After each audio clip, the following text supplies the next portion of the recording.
जहां विज्ञान की बात हो, जहां टेक्नोलॉजी की बात हो, वहां सबसे पहले एपीजे अब्दुल कलाम की बात आती है। जहां विज्ञान टेक्नोलॉजी की बात हो, वहां पर एपीजे अब्दुल कलाम का रहना अति आवश्यक है। तो आज हम लोग स्टार्ट करने वाले हैं जीएसजी के रिलेटेड, विज्ञान और टेक्नोलॉजी। ठीक है, तो इसको हम लोग आगे बढ़ाएंगे। तो चलते हैं विज्ञान और टेक्नोलॉजी की तरफ। ठीक है, आई थिंक आवाज आ रहा होगा। ओके, तो चलते हैं।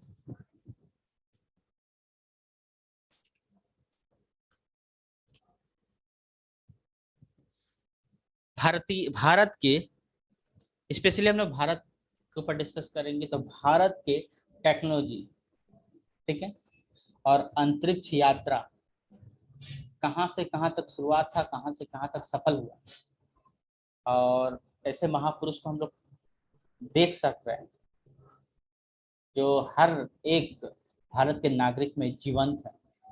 और हमें चाहिए कि इनके जैसा फिर से हजारों एपीजे अब्दुल कलाम। चलते हैं भारत के अंतरिक्ष और अनुसंधान के बारे में डिस्कस करने। ठीक है, तो बहुत ही अच्छे से डिस्कस करना है हम लोग को। चले,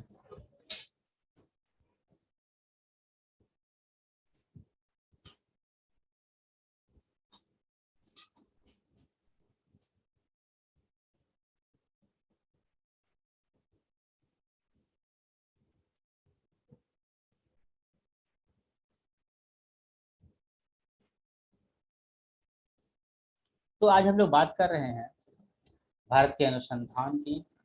जो भारत का सफर इतना दूर तक कैसे, आज हम लोग चांद और अंतरिक्ष की यात्रा कर लेते हैं, देख लेते हैं। तो इतना सारा हुआ कैसे, शुरुआत कैसे हुई, सबके बारे में समझेंगे। तो आइए भारतीय अंतरिक्ष अनुसंधान के बारे में, इसका जन्म कैसे हुआ, है ना, इसका जन्म कैसे हुआ और कहाँ से कहाँ तक लेवल तक हम लोग पहुंचे। ओके, तो चलते हैं। सबसे पहले बात करी जाए तो इसका गठन कब ये बना। तो बनने की बात करें तो ये 1962 में बना। कब बना? 1962 में बना। ओके, 1962 में बना। और इसमें उस समय थे, गठन के समय में doctor doctor Vikram doctor Vikram Sarabhai,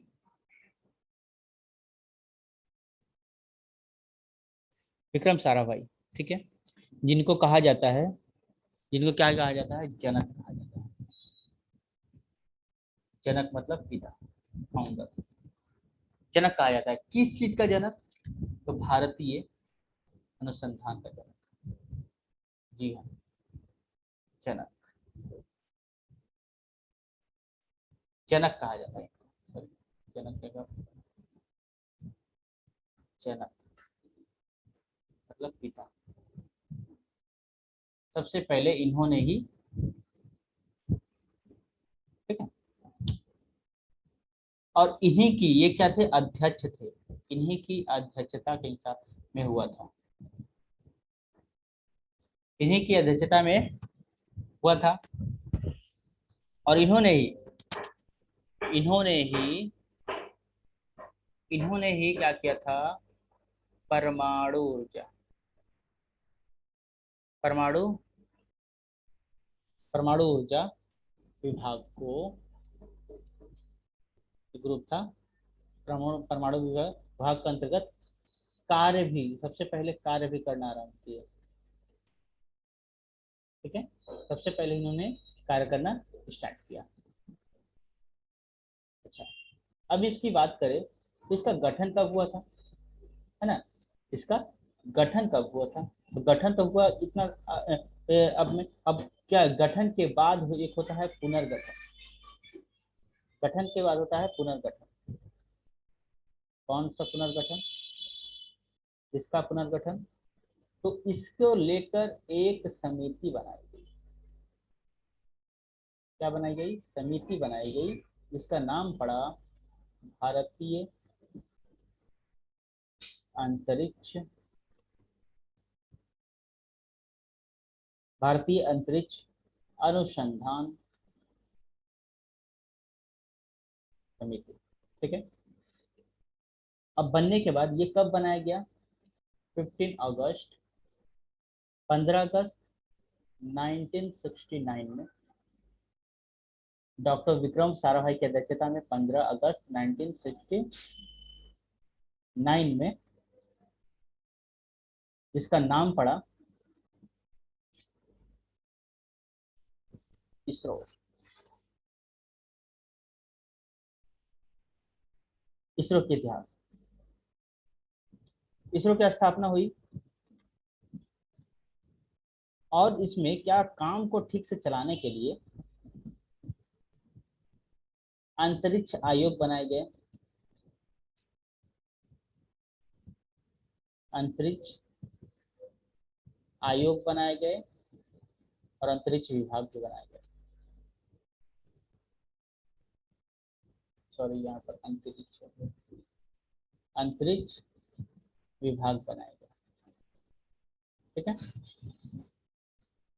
इसका गठन कब हुआ, 1972 में। 1972 में इसका गठन हुआ। ठीक है। इससे तो बात चले और थोड़ा आगे बढ़े, तो अब इसका गठन तो हो गया, अब क्या होगा, अब होगा काम शुरू। अब होना चाहिए, काम शुरू होना चाहिए। ओके, तो काम शुरू होना स्टार्ट करें।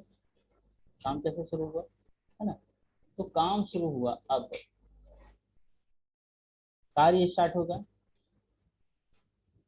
तो इसका शुरुआत जो है, सबसे पहला काम जो है, कार्य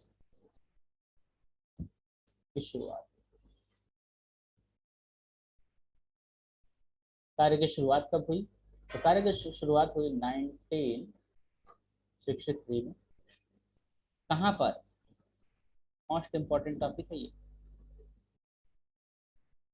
तिरुवनंतपुरम। तिरुअनंतपुरम।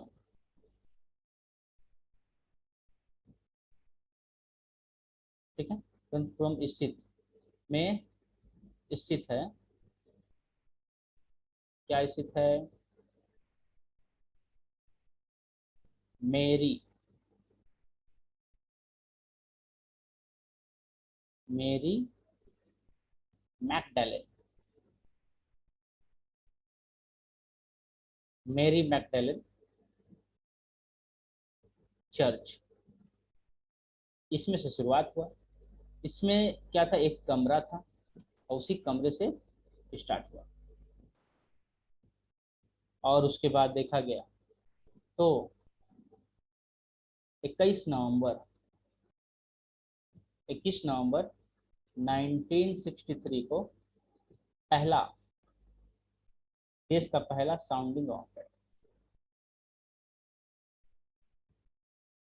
पहला साउंडिंग रॉकेट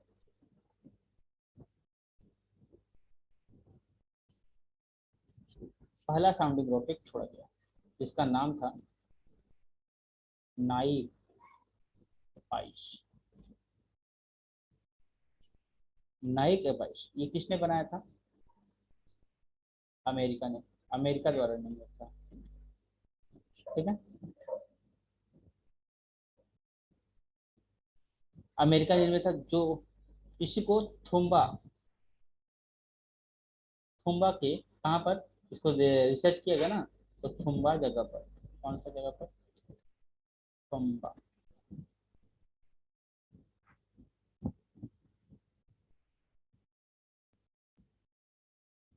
थुम्बा भूमध्य रेखीय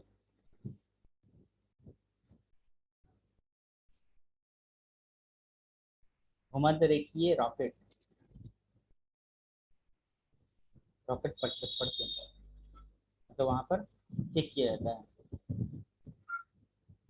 केंद्र, जिसको हम लोग बोलते हैं TRELS। इसके बारे में हम डिस्कस करेंगे बाद में। यहीं से चेक किया गया, ठीक है।